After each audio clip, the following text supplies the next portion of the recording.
ఒక్కటి బాగా తిట్టండి, కొట్టండి, వేరే వాళ్ళు చెప్పుకోండి, కొట్టమని take it as don't take it as right, అంటే మీరేమైనా చేయండి కానీ ప్రాపర్గా గైడ్ చేయాలి. దాన్ని అది అటెండ్ అయిపోయి అది నాకు అవమానం మా మనోభావాలు చెప్తున్నాయి, మేమంతా స్ట్రైక్ వెళ్తాం అనేలా కాకుండా అది కూడా మానవతలు వాళ్ళకి ఇచ్చే లీవ్స్ కానీ ఎంటర్టైన్మెంట్ ఉండే ఇంక్రిమెంట్లు కానీ కూడా దాన్ని అడ్డుకోకుండా చాలా వర్క్ చేసినప్పుడు ఆ స్టాఫ్ కూడా మోర్ దాన్ దేర్ క్యాపబిలిటీ వచ్చారు తప్పకుండా ఎలాంటి ఉన్నప్పుడు కూడా.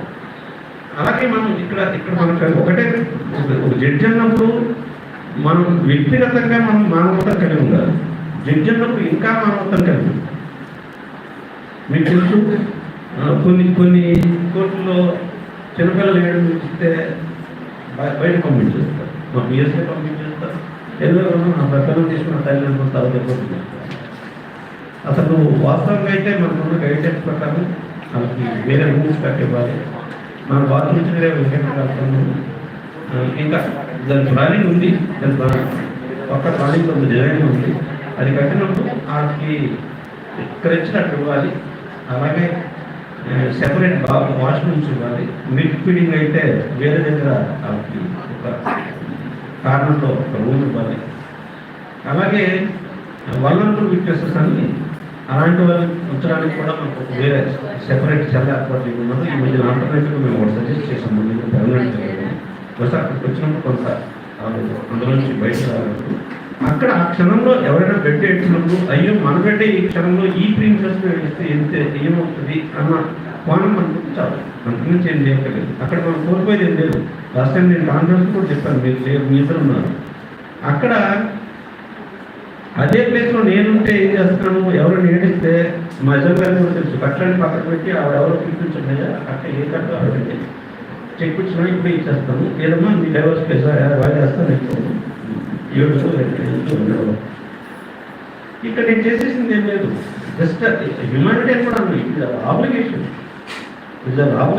Every judge should have at least హ్యుమానిటీతో కూడిన 3 వర్గాల వ్యక్తుల మీద 24 hours కాన్సన్ట్రేట్ చేయాలి.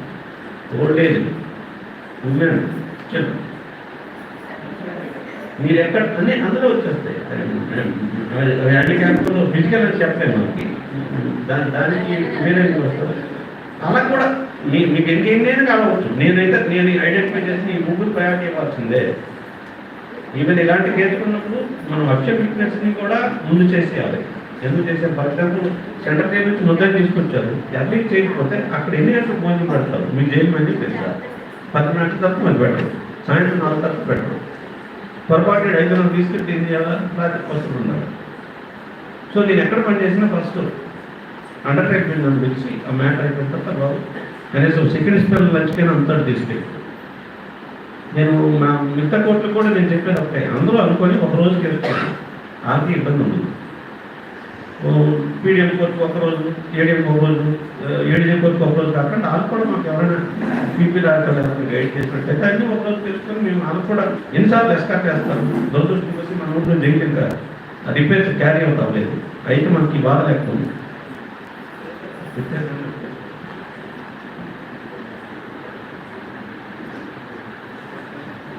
సో మనం ఇలాంటి కేసుల్లో ప్రయారిటీ ఇవ్వాల్సిన అవసరం ఉంది. ఇంకా నేను చెప్పినట్టే న్యాయం చేయలేని చోట ధర్మం మీదే చేయగలను ఆలోచించాలి. అలాగని చట్టాన్ని ధిక్కరించగలరు, చట్టపరిధికి లోబడి మాత్రం. ఏదేమైనా మీ అందరి సహాయ సహకారంతో ఇందులో ఏ ఒక్కరిని కూడా ప్రత్యేకించి మీ సహకారంలో అయిందని చెప్పను. ప్రత్యక్షంగా కానీ పరోక్షంగా కానీ ఈ బార్ అసోసియేషన్ ఉన్న ప్రతి మెంబరు, ప్రతి క్లర్క్, ప్రతి ఆఫీస్ పేరు, ఈ ప్రీమియస్తో సంబంధం ఉన్న ప్రతి వ్యక్తి, మా సిబ్బంది, మా దగ్గర స్వచ్ఛ భారత్లో పనిచేస్తున్న వ్యక్తులతో పాటు అందరూ కూడా మాకు ఇచ్చిన కోఆపరేషన్ వల్లే ఈరోజు మీ దగ్గర ఎంత గ్రాండ్గా సన్మానం పొందగలిగాను. నేను ఈ సన్మానాన్ని గొప్పగా ఫీల్ అవ్వడం లేదు, ఇది నాకు అడిషనల్ బర్డెన్. ఇప్పుడు నేను దీనికంటే ఇంకా అడ్వాన్స్డ్ స్టేజ్లో నా తదుపరి పరిపాలన లేకపోతే నేను ఓడిపోయిందే లెక్క. కాబట్టి మీరు నన్ను ఇంత గ్రాండ్గా సన్మానం చేసి నా బాధ్యతలను పెంచారు. ఆ బాధ్యతల్ని మరింత కష్టపడి నిర్వర్తిస్తారని